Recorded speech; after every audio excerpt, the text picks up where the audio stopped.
मुझे आश्चर्य हुआ कि वहां भी साइड में मुझ पर दबाव बनाया गया कि आप छोड़ दो, आप में क्यों हो। मैंने कहा क्यों। इन्होंने सीबीआई में जो मेरे खिलाफ केस करा रखा है वो दिल्ली में एक्चुअली ऑपरेशन लोटस को कामयाब करने के लिए करा रखा है। मुझे कहा गया कि नहीं देखो ये केस तो ऐसे ही चलते रहेंगे, दूसरा फायदा आपको वो लोग मुख्यमंत्री भी बनाएंगे। फिर आज मुझे समझ में आया कि इन्होंने सीबीआई में केस किसी घोटाले की जांच के लिए नहीं करा रखा। इन्होंने सीबीआई में जो मेरे खिलाफ केस करा रखा है वो दिल्ली में एक्चुअली ऑपरेशन लोटस को कामयाब करने के लिए करा रखा है।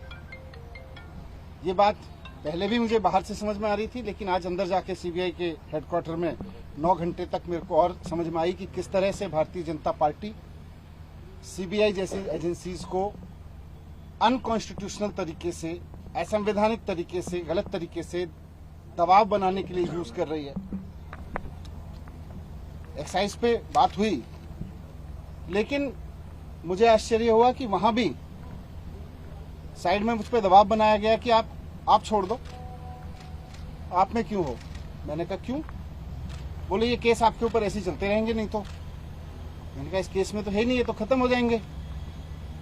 तो मुझे कहा गया कि साइड में कि सत्येंद्र जैन के पास कौन से केस हैं, सत्येंद्र जैन के ऊपर कौन से सच्चे केस हैं, वो भी चल रहे हैं। 6 महीने वो जेल रह सकते हैं तो 6 महीने आप भी रह सकते हो।